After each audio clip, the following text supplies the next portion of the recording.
So, good evening, everyone. My name is Dundra. I'm the SPC here at Tupton Norbuling, and I have the good fortune to introduce Venerable Sangye Khadro once again to our virtual Gompa. Venerable Sangye Khadro has been teaching for us consistently for as long as I've been involved in the center, at least the last 5 years, and I'm sure there were classes before that as well that I know nothing about, but she's been an invaluable part of our online faculty over those 5 years. She's the author of the book that inspired this particular course, Awakening the Kind Heart. She's also the author of How to Meditate and also a more recent book on how to meditate on the Lam Rim.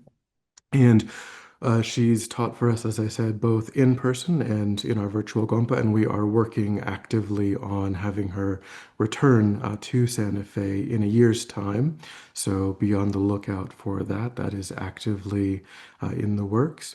Venerable is a graduate of the master's program, a senior monastic in our tradition, and when she's not teaching here, which is unfortunately not as often as we would like, you can find her at Shavasti Abbey. So thank you so much again for accepting another invitation, and we look forward to many, many more years of teachings with you. So over to you. Thank you, Venerable Dundro, and good evening, everybody. So I was asked to do this series of talks on the topic of cultivating loving kindness. And yeah, this is a favorite topic of mine. I certainly need to do a lot more work on cultivating loving kindness myself. So when I talk about it with others, then I get inspired to do it as well. And the world certainly needs all the love and kindness that we can give it. So I thought that we could start with some meditation, just a little bit of settling down. Um, for most of us in North America, it's evening, and you may have been working today, busy running around, work doing things. So um, before we jump into the class, it's good to settle ourselves down and try to have a relaxed body and a clear mind as much as we can, and also to generate a really good motivation for being here. So first, bring your awareness into your body. Try to sit up straight because having a straight back helps the mind be more clear and focused and alert. But it's also important for the body to be relaxed and not tight or tense.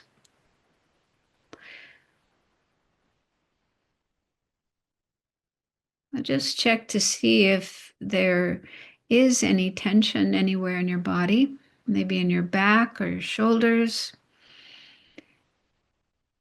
And if you do notice any tension, see if you can let it go.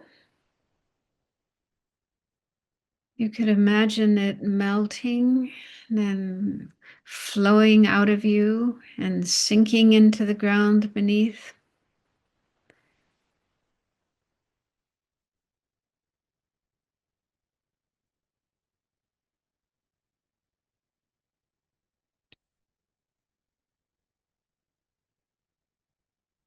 And if that doesn't work, if there's still some tension somewhere in the body, another thing that can help is to, as you're breathing in, as you're inhaling, imagine the air going to that place where there's tension and loosening it, relieving it.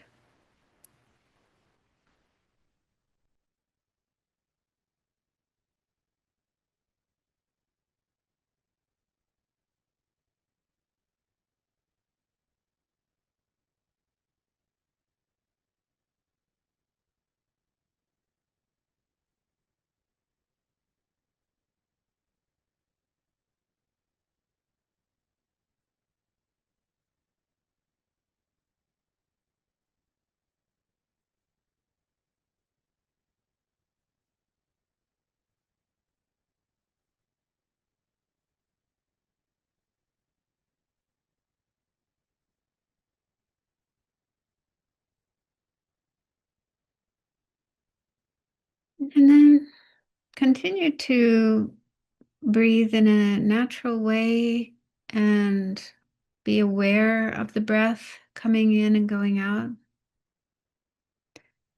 Place your awareness on your breathing.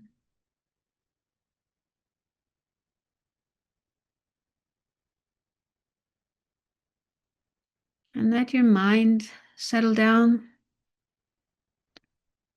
If there are thoughts in your mind left over from activities that you did today or any time in the past, leave those aside.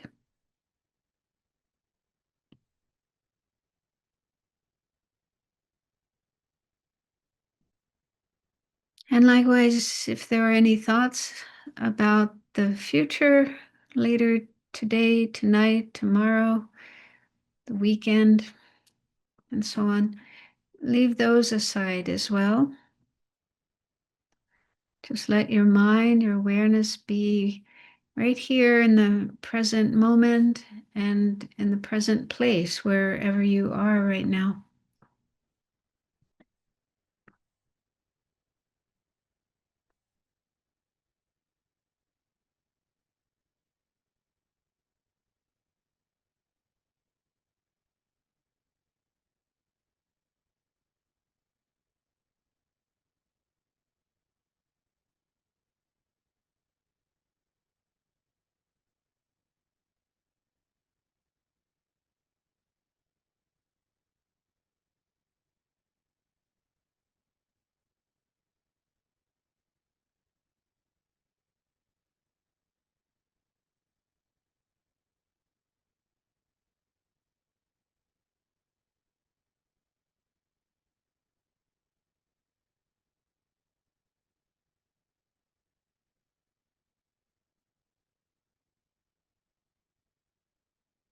And now let's think about why we are here, why we are participating in this class on cultivating loving kindness in daily life.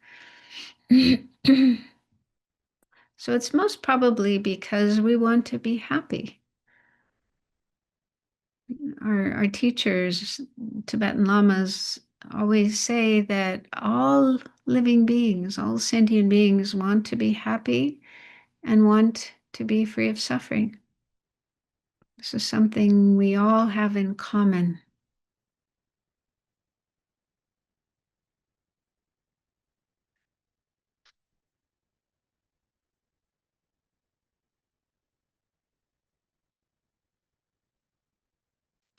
And the Buddha was once an ordinary person like ourselves. He had problems, suffering, difficulties, and not as much happiness as he wanted. And so he set out on a spiritual quest to find a way to be free of suffering and problems and to have greater and greater happiness and peace of mind. And he attained a state of enlightenment or awakening, Buddhahood, and then shared what he had learned with others so that others could do the same. So, Buddhist teachings is all about how to be happy and how to be free of suffering and problems.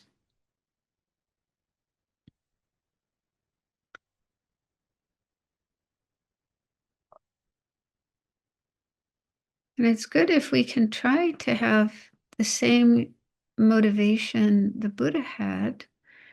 He wasn't concerned only for himself, but he wanted to help others, other people, other beings, all beings without exception. So, as we explore this topic of cultivating loving kindness, let's see if we can do it with a very expansive attitude or state of mind, going beyond just me, myself, and my small circle of friends, family, and try to think of as many other people and beings as possible and want to have more loving kindness and other positive qualities that we can share with others and bring happiness to them and help to relieve their suffering.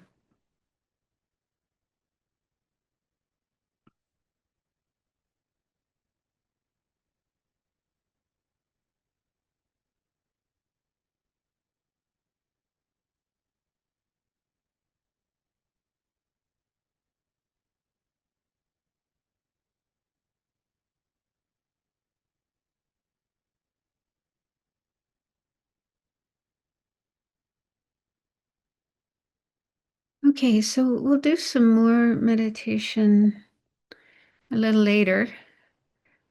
First, I'd like to talk a bit, share some thoughts. And I've also made some slides with some of the things that I'd like to share with you. So I really love that picture of His Holiness. For me personally, and I think for many other people, the Dalai Lama is really like a perfect example of loving kindness and compassion. I've had the good fortune to um, attend many teachings that he's given over the last 50 years or so. And I'm just always blown away by his obvious kindness and compassion for everybody. And in the course of his life, he's met many different people, different kinds of people, people of different faiths, religions, and also politicians, scientists, educators, students, and just ordinary people. And he always shows genuine respect for all of them and never tries to convert anyone to his religion. And instead, he stresses universal values, especially kindness. And one of his sayings that's frequently quoted is, "My religion is kindness." Yeah, so he has said that many times. My religion is kindness. And so he often talks about the importance of kindness, compassion, and non-harmfulness, having living in a life in which we don't harm others. And he says these are like basic human values that everybody appreciates, regardless of what religion they follow, or even if they have no religion, and so on. So these are like universal values. And they bring happiness. They bring benefit and happiness to everyone, both the recipients of these qualities, the ones towards whom you're showing loving kindness and compassion, but also oneself. Yeah, when we ourselves can cultivate these qualities, we experience a lot of benefit, as we will look at during this course. And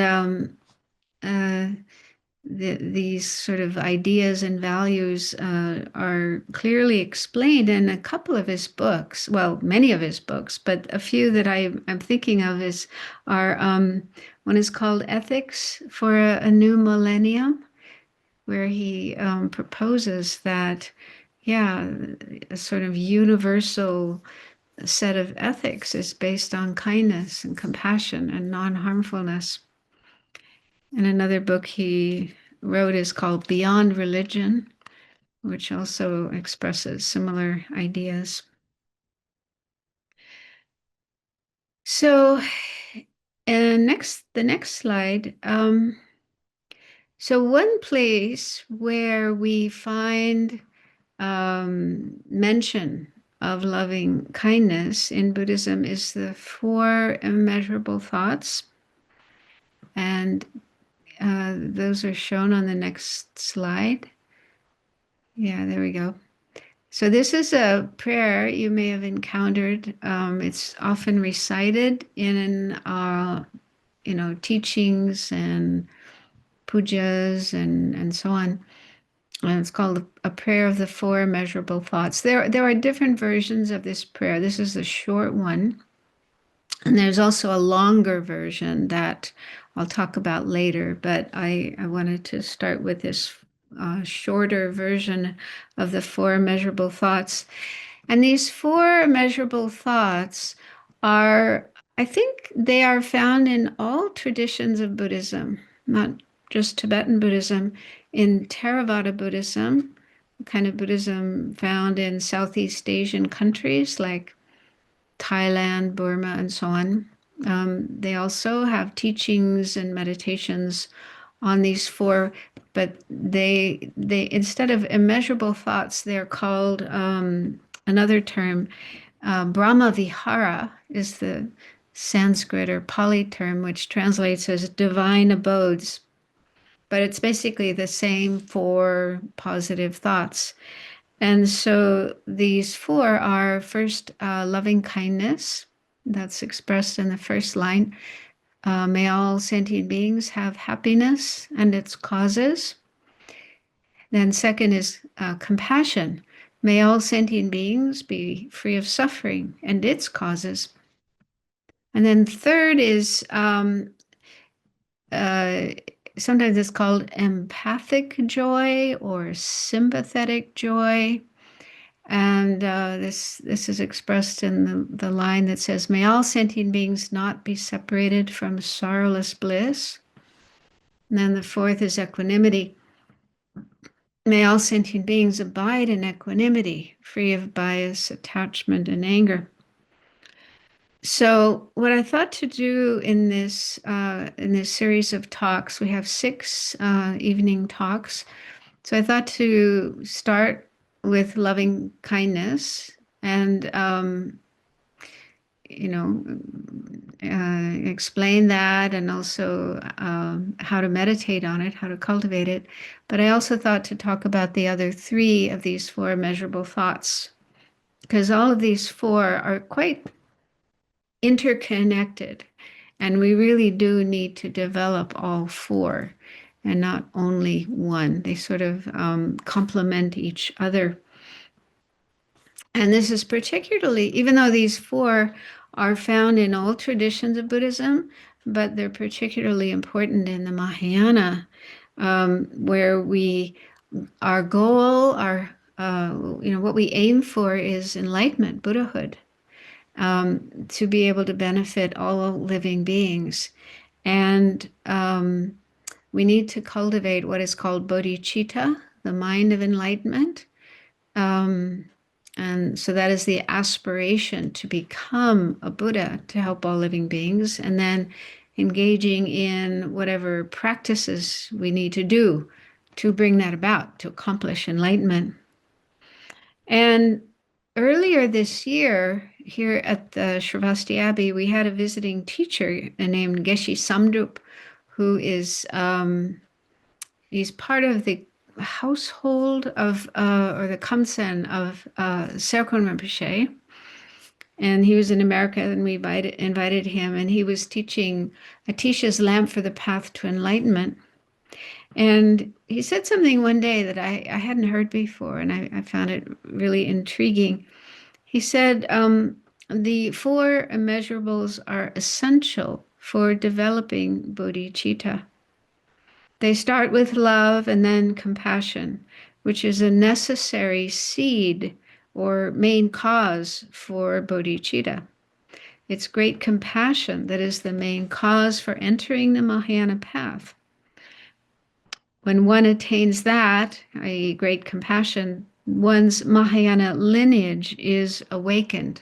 So it's like the seed to follow the Mahayana path and become a Buddha gets awakened when we generate great compassion and we become an authentic Mahayanist. He said the Mahayana lineage is present from past lives. Since our lives are without beginning, our Mahayana lineage has always been there. That's like the seed to follow the Mahayana path and become a Buddha. The lineage and potential are there, but like a seed, it needs to be planted in a suitable field, and that field is the four immeasurables. So the four immeasurables are like the field in which is planted our seed of Buddhahood, our seed of enlightenment. If the seed isn't planted in the four immeasurables, it will remain for many lives. So, yeah, I want to share that with people because it was something I hadn't heard before. And it certainly, I mean, I think it really is true that, if we want to develop bodhicitta and follow the bodhisattva path, we do need to cultivate all four of these immeasurable thoughts. And so tonight I'll focus on the first of these four, which is loving kindness.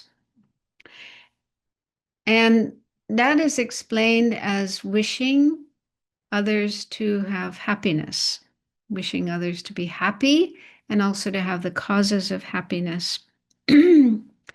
And so all of us have been on the receiving end of kindness. We have received kindness from many people in our lives, hopefully our parents and grandparents, other family members as we were growing up, and teachers and mentors and friends and so on. So we have experienced the kindness of others. And also, we have probably been taught to be kind ourselves, right? Like that's part of our education is be kind when we're little kids and we get into fights with our siblings or other playmates and we start beating them up. And then our parents will come and say, "No, no, don't do that. Be nice, be kind." So I think we're all taught that it's important to be kind to others. Um, and and according to Buddhism, we have that quality. In fact, every sentient being has this quality of kindness, loving kindness. But it's not always manifest. It's not always on the surface. Sometimes it's sort of buried under other things. So sometimes it's difficult to be kind. So I thought it might be helpful to start looking at why that is.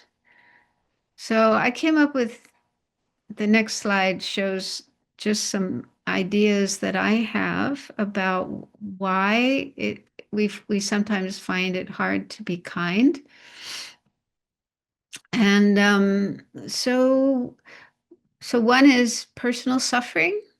So when we ourselves are suffering, like if we're in pain, if we're uncomfortable, if we're sick, so if we have physical suffering or mental suffering, like if we're really unhappy about something, depressed, hurt, experiencing grief, depression, and so on. So when there's physical and or mental suffering, at those times it can be hard to be kind to others. So um, I think it's just natural. We don't feel good, and we're also kind of preoccupied with our suffering and wanting not to suffer, wanting to get rid of the suffering, and so then we're just not as aware of other people and their needs. And also, when we're suffering, we can sometimes be in a bad mood, grumpy, grouchy, right? It's hard to be in a good mood and smiling and cheerful when you're in pain or when things are going really badly for you. And so, yeah, that's one kind of situation where it's difficult to be kind. And instead of being kind, we may even be the opposite. We might sort of, lash out at other people um, and treat them with unkindness. And then another reason, the second one is fear, anxiety. So, we may experience fear of different things we're afraid of. So one thing I was thinking of when I put this down was that we might notice somebody who appears to be in need of help, and we might feel the wish to help them, but we might worry about how they will react. Like if it's a total stranger. I used to be extremely shy, and going up to a total stranger was just, impossible for me. So, so I think, yeah, I don't know this person. I don't know how they would react, how they would respond if I were to approach them and offer my help. Maybe they'll be unhappy, maybe they'll yell at me. I don't know. So that was for me one thing that prevented me from showing kindness to others. Just a kind of fear about approaching a stranger. Another thing we might be afraid of is what other people would think, right? If we go up to a total stranger, maybe a homeless person or drug addict, alcoholic, and offer our help to them, then we might feel sort of self-conscious. And, what will people think of me, especially if there's people around that we regard as peers? And I don't know, but I've sort of picked up that for some people, maybe young people, like teenagers, there might be this idea that being kindness isn't cool. It's not cool to show kindness and be helpful to those who need help. That's somehow uncool, and so that could be a restraining factor, a constraining factor, to act out a wish to be kindness. That maybe my friends will make fun of me, they'll look down on me. Okay, so yeah, these are possible reasons for feeling fear and anxiety, and that would inhibit our wish to be kind, our feelings of showing kindness. And then the third one is busy and stressed. So if we have a lot of things to do, a lot of things on our to-do list, deadlines to meet, and so on, we're just really, really busy and also kind of stressed, worried about how to finish all the things, then this could make it difficult for us to notice other people around us who might be in need of help. Yeah, we may just walk right by them and don't notice them. Yeah. And so it's not necessarily that we're being unkind to them, but we simply don't notice them. We don't pay attention to them because we're so preoccupied with our own things to do. And then next one is anger.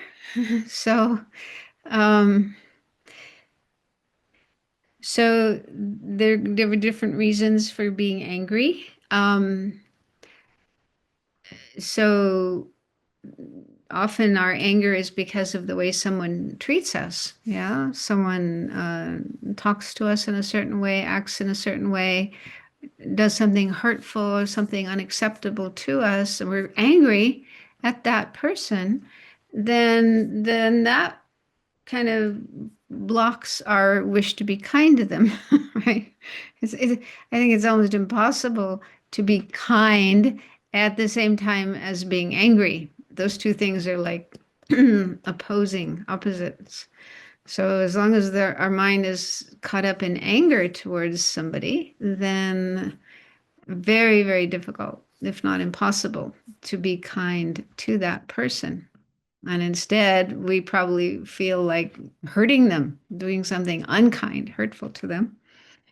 And also, if our anger is really strong, then even other people who aren't the actual objects of our anger. You know, we might be angry at Bob, but then there's other people around, and our anger at Bob is so strong that that would also block our ability to treat others with kindness, even if we're not angry at them, but the anger has that kind of effect on our mind. It makes it difficult to be kind at the same time.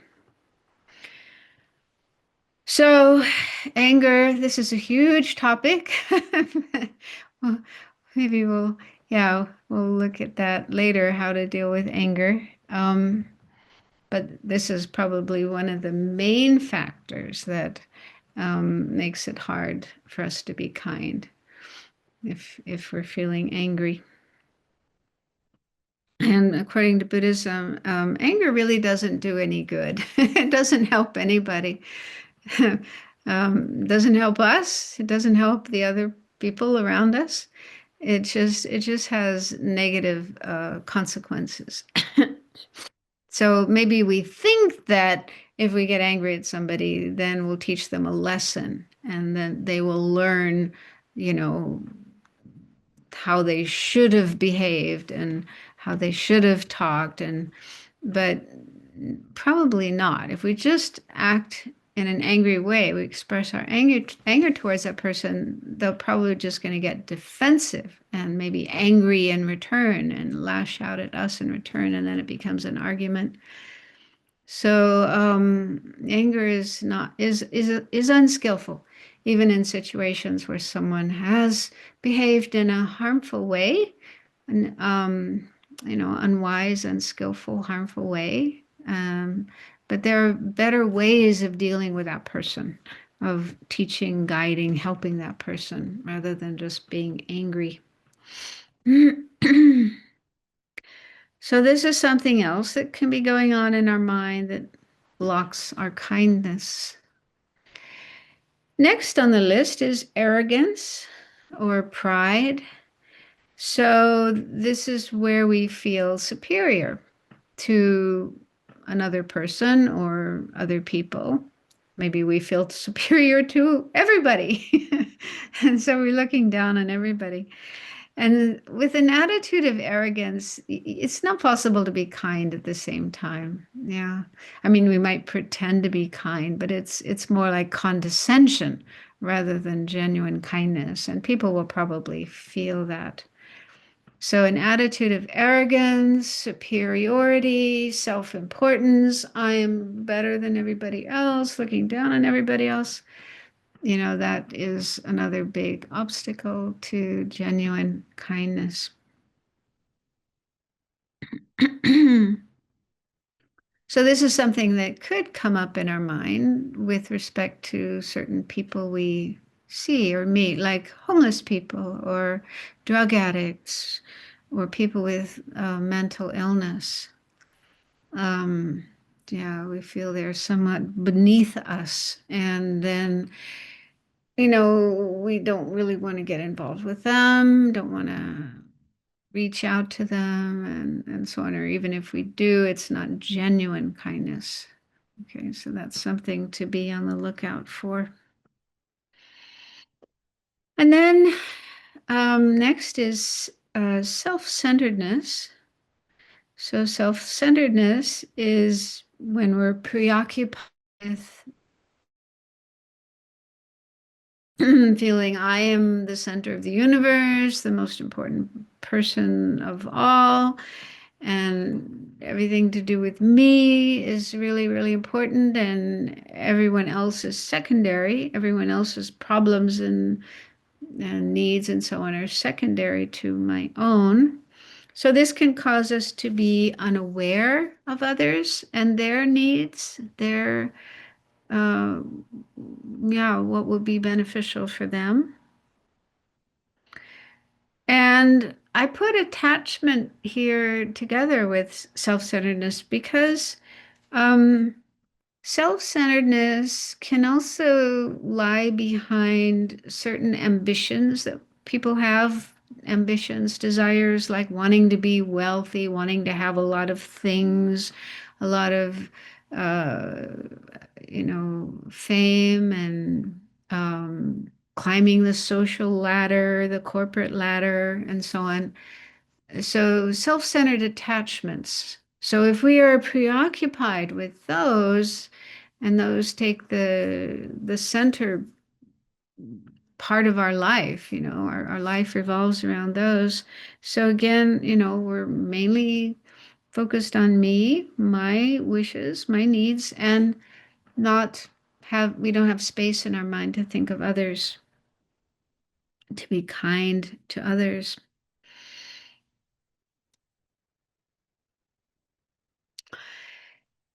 Okay, another thought I had next on the list is mistaken concepts about kindness and altruism. So I put this down because in the book, The Art of Happiness, which is written by Howard Cutler, an American psychologist, having a lot of interviews with the Dalai Lama about different kinds of psychological issues. So he said he wrote in that book that until recently, many Western scientists, philosophers, psychologists, and so on believed that human beings were basically aggressive, greedy, competitive, selfish, and so on. So they had a very dim view of human nature. And they believe that human beings only help others when we get something out of it. So in other words, we're very mercenary. we we d- we're not really kind. But if we can get some benefit from others, then we'll treat them with kindness. But it's not genuine kindness. So I was kind of shocked to read that because maybe partly because, I started studying Buddhism when I was pretty young before I was exposed to such ideas in Western science. So it's like, whoa, is that what some people believe in the West? Scientists and philosophers believe that? Um, so it's possible if you learned that in your education and you believed it, then you could be very cynical about kindness. And if you are cynical about kindness, then you wouldn't value it. You wouldn't value kindness and altruism, and you wouldn't try to cultivate it or act it out. So that's what I mean by mistaken concepts about kindness and altruism. If you think there really is no such thing as kindness and altruism, or when people are kind and altruistic, they're stupid, they're idiots. They're really foolish. People who are smart don't behave that way. Maybe. So these are just some examples of mistaken concepts. And so if you had those kind of ideas, if you believed those ideas, then you wouldn't think there's any point in trying to be kind. And so the Buddhist view is completely different from that. Buddhism says that even though it's true that normal beings, unenlightened beings, have a lot of afflictions, a lot of delusions like anger, greed, selfishness, and so on. Yes, we do have those things, but those are not our real nature. Those are not who and what we are permanently, that we're not like that all of the time. And it is possible to eliminate those negative attitudes and cultivate. And all beings have kindness and compassion. Those are genuine qualities in the minds of all beings. And we can cultivate those and perfect them and eventually become just like the Buddha, having perfect universal love and compassion for all beings, no more selfishness or anger or any negative emotion. So that's the Buddhist view. And Howard Cutler did say that in recent years, the Western view has been changing. There is greater acceptance of the positive side of human nature. And they're even doing experiments on very young children, even, infants, 6-month-old children, and finding that, yeah, they do have this kind of natural quality of kindness and helpfulness and altruism.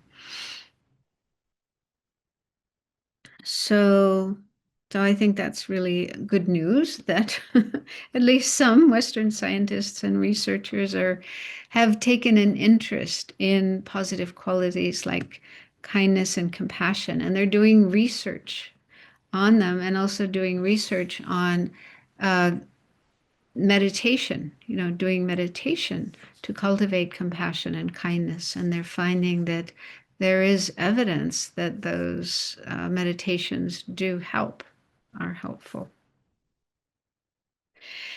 So those are some things that I came up with, reasons why it's hard to be kind. And then the last point is other reasons. So you can think about that yourself, and maybe at the end of the class, if you want to share other ideas you have or other experiences you have that make it difficult for you to be kind. So the reason that I started talking about this is because you know, like I say, we do have kindness. We do experience kindness. For all of us, there are times when we're able to show kindness to others, but there are also times where we are not able to as much as we would like to. So I think it's good to look at the causes and conditions for that. Why is it that I am not always able to be kind to others? Because causes and conditions are impermanent phenomena. They're not permanent things. They come and they go. And so, and if we can understand what are the things that are blocking me in my wish to express kindness, show kindness, be kind. If we can understand what those things are, there's solutions to them. There are things we can do about those blockages, those factors that block our kindness. And so then if we can do that, if we can clear away or work on managing the factors that block us from being kind, then that is one way in which we can be more kind, show more kindness. So if we do, I assume everyone who's here following this course does want to be more kind, have more kindness in their life. That's what this course is all about. And so this is one approach that we can take, just looking at our experience at the times when we're not as kind as we would like to be. So why? What's going on there? And then once we know what the causes and conditions are that prevent that, then we can work on them. Okay, so then the next slide are some ways that we can have more kindness. So these are some things that I have learned from Buddhism and um, other sources on how to have more kindness. So first, I put down mindfulness and introspective awareness. So the term mindfulness has different meanings, even in Buddhism. But the more kind of popular, well-known meaning of mindfulness is that it involves just being present, paying attention to what is going on at the present moment. In particular, what's going on in our own mind, what kind of thoughts and experiences we're having. So being in the present moment, paying attention to what's going on, rather than thinking about the past or the future or other places, being distracted. And then introspective awareness. This is a mental factor that is able to detect things that are going on inside of us that are, well, mainly problematic things, right? So we use this to notice if there's some kind of maybe some negative thought, negative feeling, negative behavior that's going on. And so they say it's a bit like no, like a security guard in a bank or office building whose job is to look out for trouble, to keep an eye on what's going on, who's doing what, and if someone is starting to behave in some problematic way, then to step in and do something about that, stop the trouble before it gets out of hand.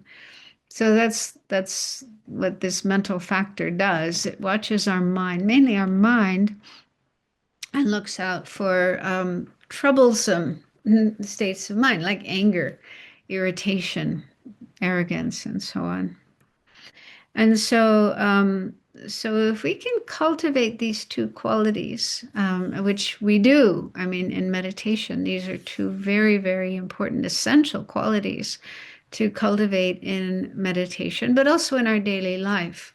We need to be present as much as we can with what's going on in the moment, and also be on the lookout for any problematic, negative aspect of our mind or behavior, and then do something about it, not just let ourselves act out negative thoughts, negative feelings, but do something to change that.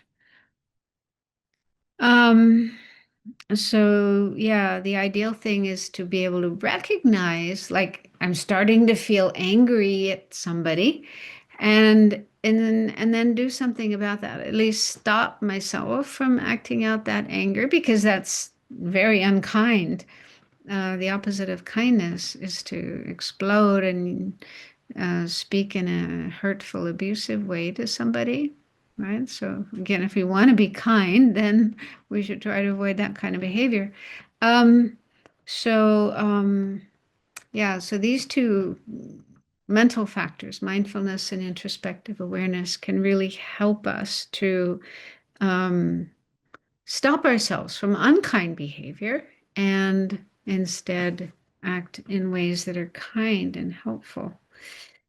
But I thought another reason they can help with kindness is because if we cultivate mindfulness and introspective awareness, then naturally we'll be more attentive to people around us and what's going on with them. So, like maybe someone is feeling a little sad or a little hurt or in need of help, in need of attention. So, if our mindfulness and introspective awareness are well developed, we'll notice that. We'll notice that person, you know, looks like they need some help. And so then we can step in and, you know, ask if there's anything we can do, if they'd like to talk, go for a walk, whatever.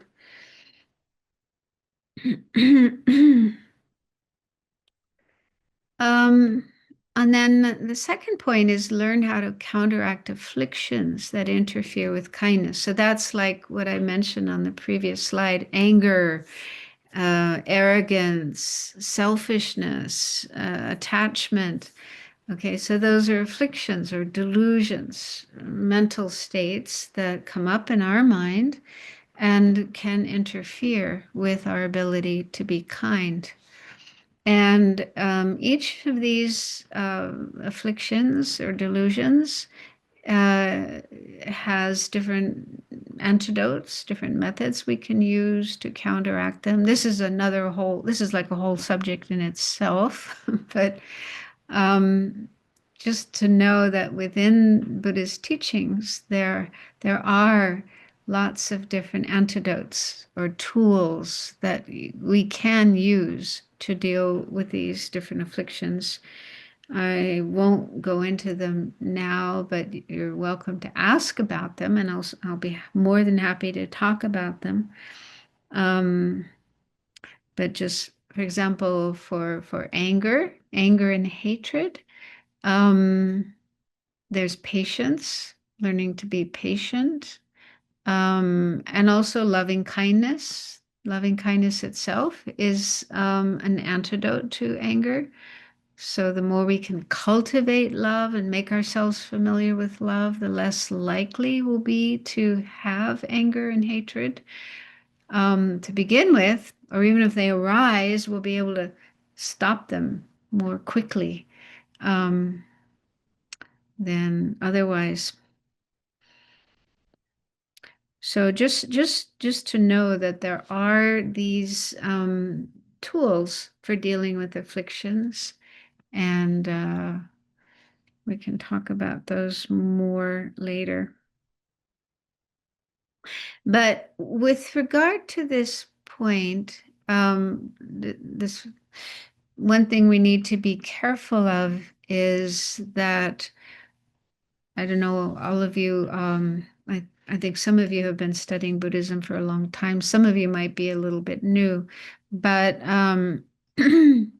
what often happens, this is definitely my experience and many other people's experience, when we start learning about Buddhism and learning Buddhist teachings, and the teachings point out all these different afflictions or delusions or disturbing emotions that we have, like anger, attachment, and so on. And then we start noticing them in ourselves. Then we might get into being unkind to ourselves, beating ourselves up, feeling bad about ourselves, thinking I'm a horrible person. And yeah, this sort of self-deprecating attitudes and speech, internal speech, like putting ourselves down and so on. So this is a very common problem among Western people. Doesn't seem to be so much a problem among Tibetans. Uh, they're very surprised when they hear us talk about this kind of thing. But yeah, they have a different culture. They have different problems, but they don't seem to have that one very much. So and so when it comes to talking about love, loving kindness, compassion, and so on, it's important for us to cultivate those qualities for ourselves as well as for others. And that's something you don't find in the very traditional teachings, like the teachings coming from Tibet or even from India. When they talk about loving kindness and compassion and so on, it's always in terms of others. May all sentient beings have happiness, may all sentient beings be free of suffering, and so on. So it's usually directed at other beings, and there's usually no mention of having those attitudes towards oneself. So this is something we need to do in case we don't already feel that way.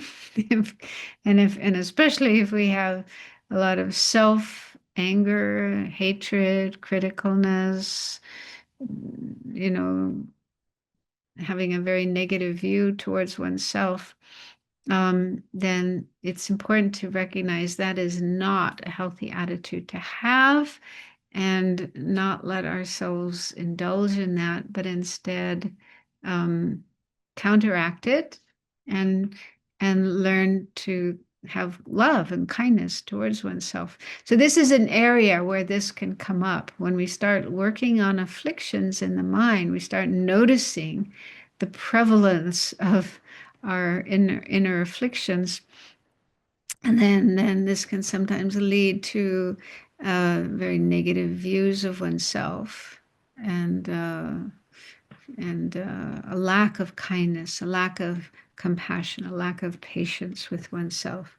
So it's important to understand that that is not appropriate, and that we should have kindness and compassion for oneself. Um, Okay, then next point, read or listen to teachings on kindness. Okay, so there's a lot of material out there. There's books and teachings, podcasts, CDs, and so on and so forth. There's a lot of resources about loving kindness. And so the more we listen to or expose ourselves to those kind of teachings, then this will trigger our natural feelings of kindness and compassion and help us to cultivate those. And then associate with kind people. Okay, so this, we're easily influenced by the people we spend time with and pay attention to. And so if we can spend more time with people who are kind, then we'll probably find ourselves behaving more like them ourselves, becoming more kind. And try not to spend too much time with people who are unkind, who are selfish, nasty, hateful, and so on, who have those opposite qualities to kindness. Be friendly with them, of course, but just be very careful not to spend too much time with them and let yourself be influenced by them. So that's why they say when we're trying to follow this spiritual path, it's really important to have spiritual friends, which includes teachers, of course, but also just peers, others who are interested in following this path and trying to follow it, trying to cultivate these qualities. So we help each other. We nurture each other's positive qualities. And then next, make wise choices regarding media and entertainment. So this might be kind of obvious, but in case it's not, then, we're also easily influenced by, movies, TV, music, novels, things we read, and so on. News, of course. And so, if we are exposing ourselves to those sources of information or entertainment that stimulate the opposite states of mind, like anger and divisiveness and hatred and so on, then that will make it more difficult for us to really cultivate kindness. I mean, it's good to know what's going on to a certain extent, but we do have to take care of our mind, watch our mind, and if we're reading too much news or watching violent movies and TV programs and so on, and that's having a negative effect on our mind, then it's important to be careful about that. And we do have choice. We do have a choice what we pay attention to, what we read, listen to, watch, and so on. And yeah, read good news.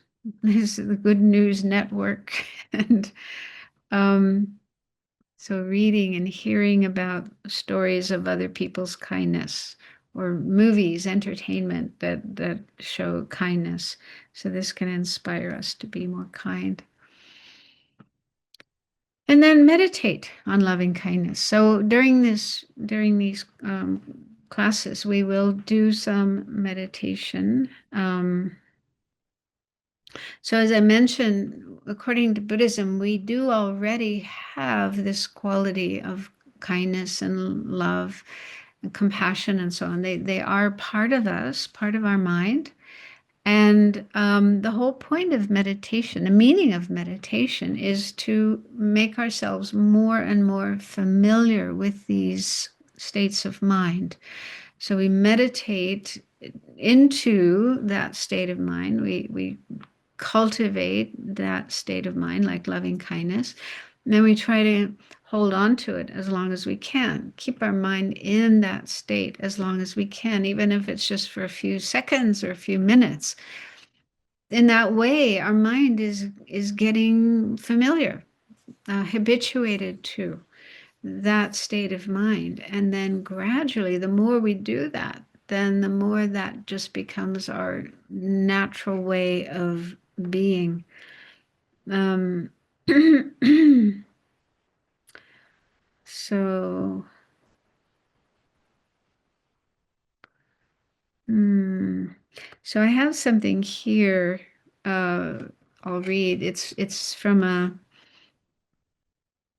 an article by Tara Brach. Tara Brach is a um, contemporary meditation teacher. She's a psychologist and also,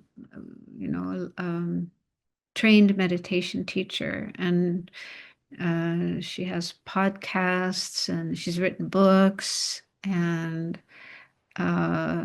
and also I think she has courses on loving kindness because somebody I know wrote to me recently that he was following a course by her on loving kindness and he found it tremendously helpful. He's been particularly affected by what's been happening in our country because even though he was born here, his father was an immigrant from another country, another culture, another religion. And so he identifies with immigrants and also minority people. And so he feels really, really upset and by what's been happening in this country this year. And so it was really troubling for him. And even though he's, interested in Buddhism and meditation and so on, he was really struggling to feel loving kindness. So he wrote to me not long ago and just talked about how tremendously helpful it was for him to follow this course by Tara Brach. It really helped him to open up his mind and deal with, I guess, anger and aversion that was coming up and help him have more loving kindness. So she's been incredibly helpful to a lot of people. Um, so, so I found an article by her, and I'll just here she's talking about, yeah. She says, so what blocks us from cultivating these capacities? So she says we have the natural capacity to feel kindness. So what blocks us from that? She says we spend many moments of our day in a trance that arises from the perception of separateness and a feeling that something is wrong. This experience gives rise to the emotions of fear, shame, and anger. When caught in the trance of separation, the limbic system and the more primitive parts of our brain are overriding the parts of our brain that need to be activated to feel love. Survival emotions are there for a good reason. We need to scan our environments and respond when there is danger. We are predisposed to remember painful things, the wounding that happened, and not remember the pleasant moments from our past. We are like Velcro for the negative experiences and Teflon for the good. So I read that as well in the book Buddha's Brain by Rick Hansen, who's a neuropsychologist and also a meditation teacher.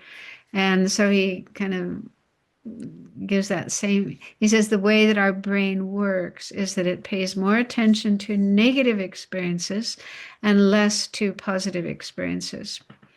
And so he used that expression. Our brain is like Velcro when it comes to negative experiences, but when it comes to positive experiences, like Teflon, they just slide right off. So we tend to hold on to negative experiences, and then this kind of predisposes us to be always kind of on the alert, and this feeling that something is wrong. So she says, often when we grow up in difficult family or social circumstances, we develop a nervous system that has a hard time with intimacy because we're fixated on detecting what might go wrong and protecting ourselves. We spend many moments in judgment and reactivity, defending ourselves or being aggressive in order to control what feels to be a threatening world. We begin to awaken from this trance when we notice the patterns of thoughts and emotions that keep us feeling separate, unsafe, and deficient. So I thought it could be helpful to do a bit of reflection on these ideas that she's mentioning, just to see if we can recognize them in our own experience. So once again, make yourselves comfortable, but try to keep your back straight.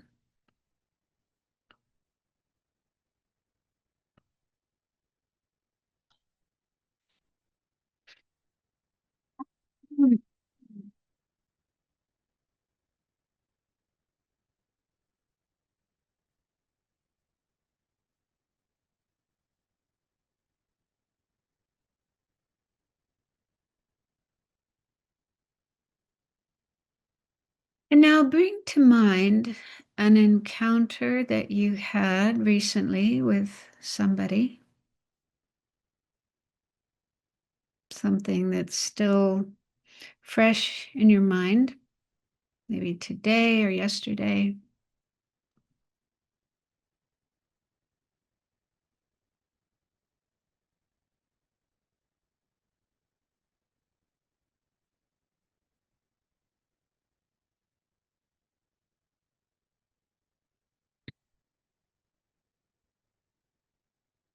See if you can notice if you wanted to appear a certain way to this person or to prove something to this person.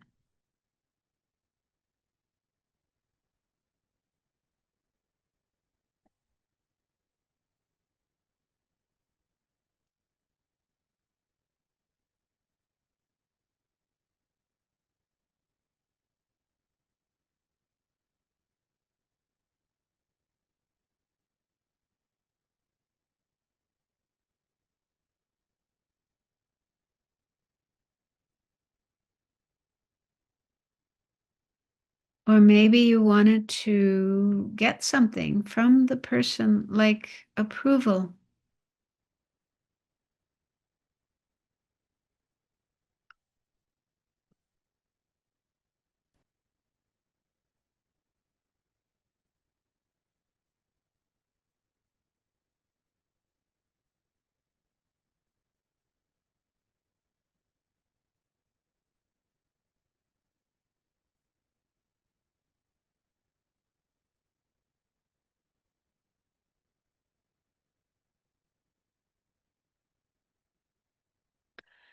So, how did you want that person to experience you?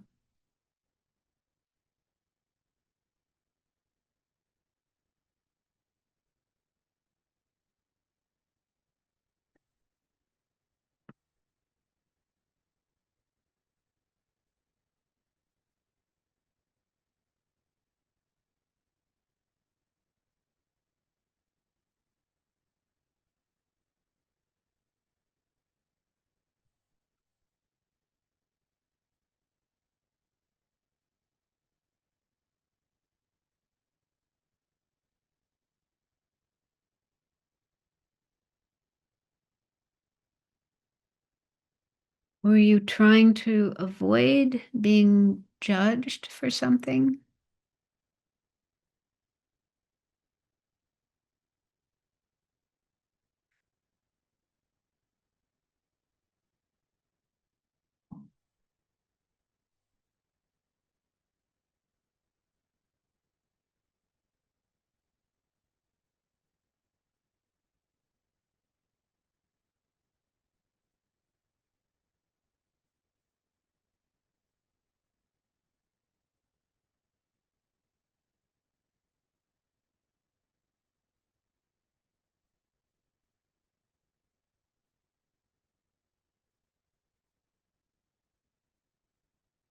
Was there an underlying belief that you were inadequate or that the other person was threatening to you?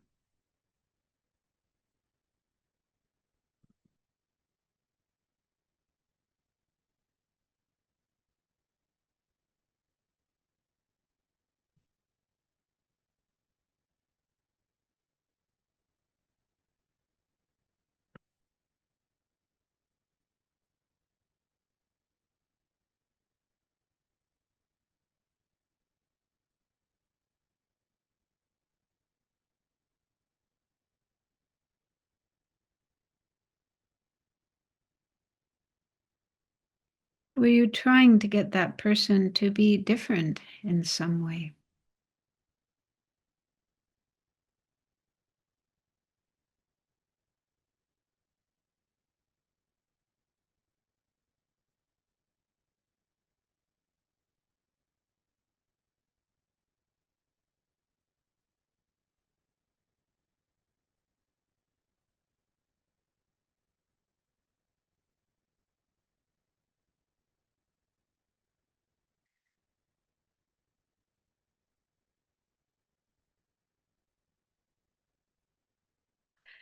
So, in the article by Tara Brach, she continues saying, as we deepen our longing and our commitment to waking up our hearts, the first step is noticing with curiosity.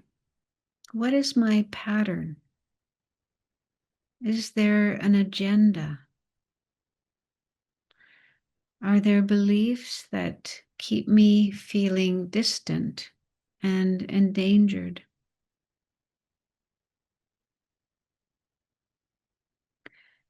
And she says, if there is a gentleness and interest in your inquiry, whatever is revealed will guide you in becoming increasingly present with others.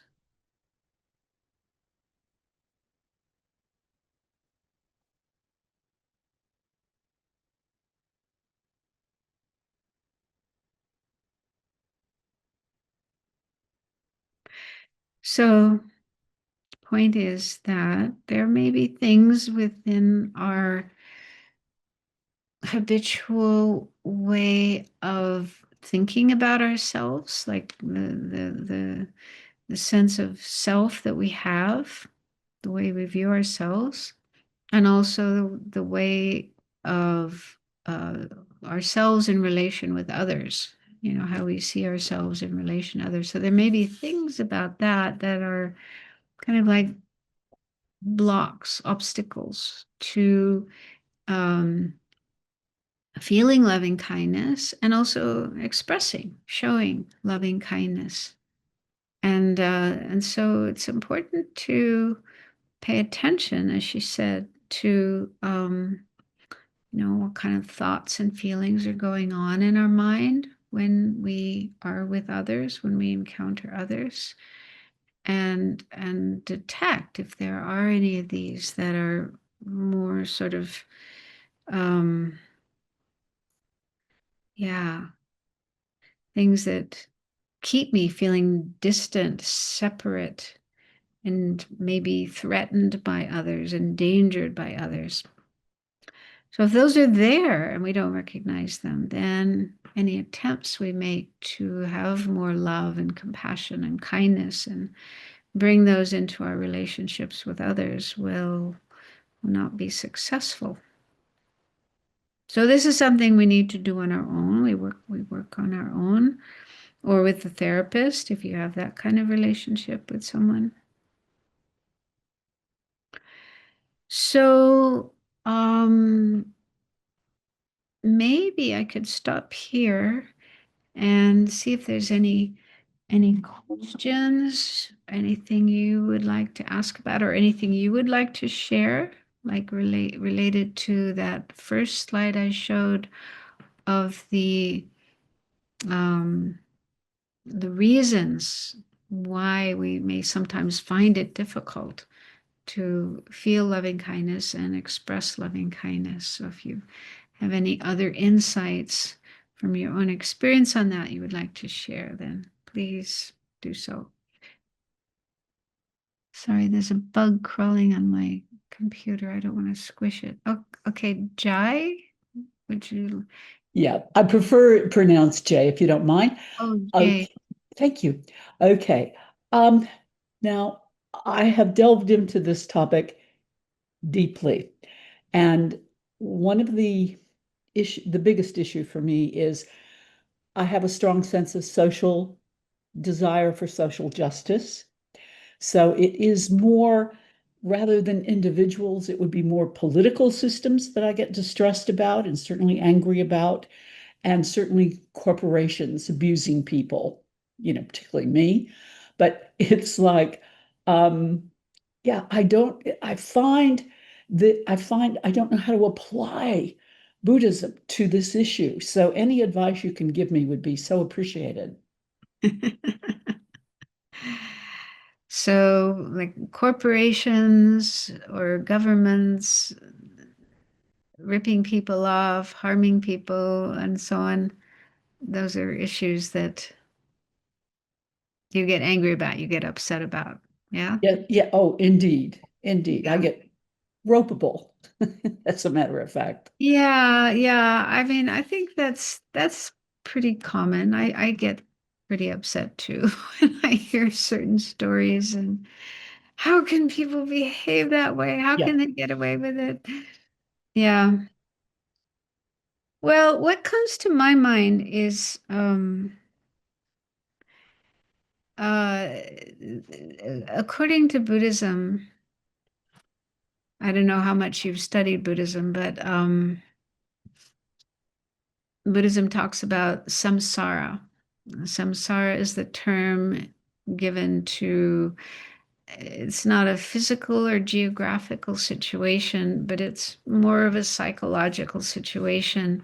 As long as our minds are still deluded, afflicted, we still have ignorance and hatred and greed and these other mental afflictions and also karma. Okay, so we have these sort of afflicted factors in our mind, then that's the meaning of samsara. And it's like the opposite of enlightenment. It's juxtaposed with enlightenment. So um and then there's a lot of explanation about samsara, like different realms, different places where you're born in samsara. And we're, the human realm where we are is a relatively good situation compared to others. There's some really awful situations. So we're in a pretty good situation in the human realm, but there's also better situations than here. Buddhism has the um, not just one heaven, but numerous heavens. In fact, 27, a total of 27 different heavens. Or they don't usually use the word heaven. They call it deva realms, but these are like higher realms, better places to be born than where we are, the human realm. And so we're kind of in the middle as human beings. We're sort of in the middle between the really bad ones and the really good ones. And where we are born is the result of our karma. It isn't that someone put us here, but we put ourselves where we are due to the karma that we've created. So we have the karma to be born as human beings, and there's also other human worlds, not only this one, but others. And so basically it's karma. We're in this world, we're in this situation, experiencing what we are experiencing as a result of our karma, and not because of anyone out there making us have these experiences. So it's our karma that has thrown us here. Not choice. It's not that we got to choose. We didn't do it deliberately, but yeah, we're just confused. Um, so what I have said to myself, and this has been helpful for me, is that if my karma was better, if I had better karma, I would be in a better place. I would be in a better situation where I mean, just for example, in some of these higher realms, um, there's no anger. There's nobody ever commits any of the 10 non-virtuous actions. There's no killing or stealing or lying or sexual misconduct. None of those actions is done because the beings in that realm are their minds are very pure and very refined. They're not yet enlightened. They're not enlightened, but they have just really subdued their minds and developed really good qualities. And so that realm is like very pure.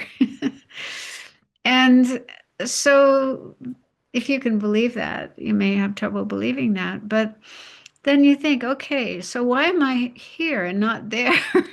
You know, why am I in this world where there is all this greed and hatred and killing and violence and harmful things going on, and not up in one of those other realms where it's so much more peaceful and pure? Well, it's my karma. If my karma was better, I would be in those worlds. So for me, that was helpful. It was helpful to think that I can't blame anybody else for being where I am. I mean, because this is what happens to me. I sometimes feel I don't want to be here. I don't want to be in this kind of world where these awful things go on. Um, so I realized, well, I can't blame anybody else. It's my karma that has put me here.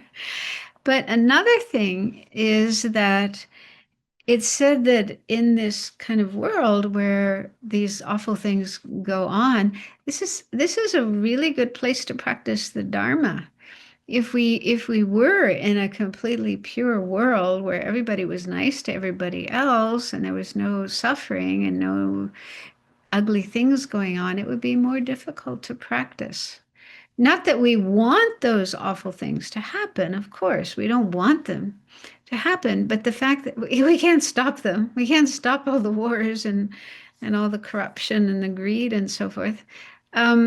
We can't just stop all those things from happening, but we can use the existence of those things to cultivate qualities like compassion and love, wisdom and renunciation. So that's why they say actually being in the human world is a really good situation for practicing Dharma, because there is the existence of suffering that we can observe, and that can help us generate renunciation and also generate bodhicitta and want to help others. So it's like a really rich environment for spiritual practice. So, And that so doesn't let mean me just, let, let me ask you. It's yeah. like I feel like I can deal with this kindness on an individual basis, but I don't know what technique to use. And I accept what you're saying, and I do understand with regards to samsara. Um, but it's like if I saw the CEO of the Kohl's grocery store, I would, it's like I'm very angry at them for the choices they've made. Mm, And then that's the whole corporate thing, right? mm, This is what I don't know how to handle. I don't know what technique to use mm. unless I go, okay, the corporations are made up of individuals. uh, I kind of know how to deal with my anger toward individuals. There are some techniques I can use. Is that where we break it down into that approach? Is that the best That way to That proceed? is, yeah, that's another thing I have found really helpful. Like, for example, when I got really angry at the Iraq War, when the Iraq War started in the early 2000s, and I was so angry at George Bush. And then I thought, but it's not fair to put all the blame on him. There were lots of other people involved and other causes and conditions and so on. So just thinking about all the people and all the factors, all the causes and conditions that led to that decision, which was a lousy decision, and I think he realized it eventually, um, just kind of helps to dissipate the anger instead of having one target, like the bullseye. That's where I'm going to shoot my arrow at. But if you think of, and this is Shantideva in his wonderful text, Guide to the Bodhisattva's Way of Life. I don't know if you're familiar with that, but chapter 6 of that text is all about how to work with anger. And this is one of the first things he talks about is causes and conditions. There are always causes and conditions for your enemy to be doing what he's doing, or whatever it is you're angry about, whoever it is you're angry at. Just to contemplate all the different factors, all the different causes and conditions that gave rise to that situation. That's really helpful. It takes some time to think about that, to contemplate that, but it really kind of dissipates the anger. So I don't know if that's helpful. I'll try. Okay. Okay. Cynthia. Hi, Venerable Khadro. Thank you for your teachings. I really appreciate it. I just wanted to share actually, because Jay, I had that same like frustration, I guess, with corporations for a long time. And in fact, I moved to nonprofit partly because of that. Just kind of be less into the profit making world. Um, but because me, the way I dissipate my anger is to try and, I guess part of what I'm trying to practice is to try and understand the other party. So as part of that, I also like I can understand Republicans, for example. This is just me. So I went ahead and joined a nonprofit that were mostly Republicans to like just immerse myself in it. And then I find out they're just really like me. They're just normal people. So it kind of that helped me like not treat them as like this other opposite person. But in terms of the corporation, I actually watched a video about the corporation, like the corporation that says that they are the way they characterize corporation is that they're sociopaths or because our policies have made them to be people, but they're not people. The person running them are not the same as the corporation. So that's kind of how I immersed it and said, I cannot hate the CEO. They're just motivated to, right? They're not really the people that we're angry with. We're angry at the corporation, but they're not putting themselves as that same entity. So there's the people behind it. But if you look at it, they're just like people like us. They have different motivations. That's kind of how I help myself like calm down and say, well, how can, but it doesn't help like resolve the problem. But at the same time, I'm saying like it's a collective karma for all of us. But then I'm stuck with that because I don't know, it's like you can only help yourself. You cannot like change other people. I can only change myself. That's just a Yeah. reflection I had. Yeah. Yeah. So, I mean, another Buddhist technique is to um, think about what is driving the persons, those who are, um, running the corporations or the government or whatever, and understand that within their mind are these afflictions, the same afflictions we have in our mind, like greed and hatred and ignorance and so on. Those are the things that keep samsara going around. And so to think that these people's minds are not really in they're not in complete control over their minds, but rather their minds are kind of under the control of those afflictions, greed, hatred, and ignorance. And and then the choices they make, the things they do, um, they're hoping for happiness, for benefit. Maybe they get a little bit of benefit, but long term, if they're acting in ways that are harming others, creating negative karma, then sooner or later they're going to suffer. They're going to run into suffering as the result of that.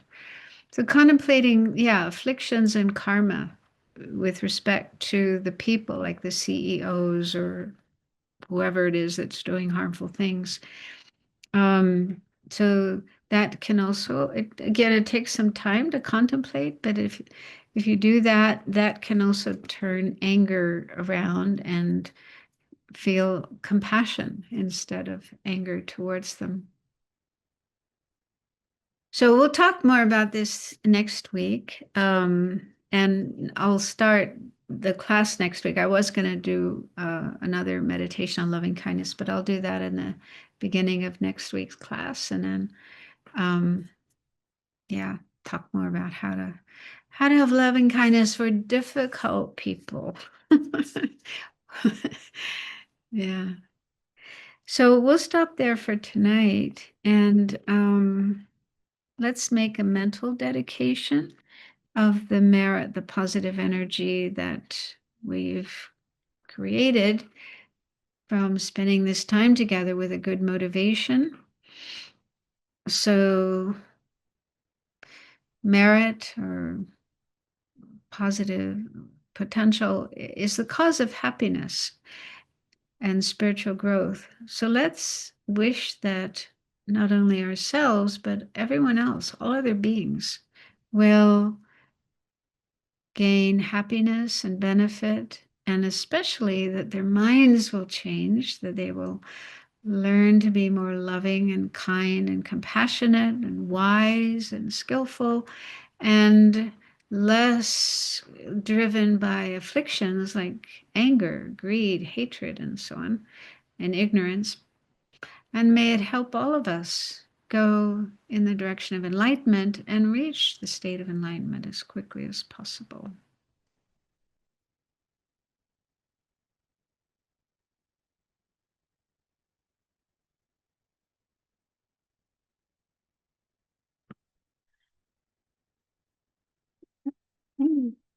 Okay, so thank you for joining. Thank you, Andrew. Dunda for facilitating.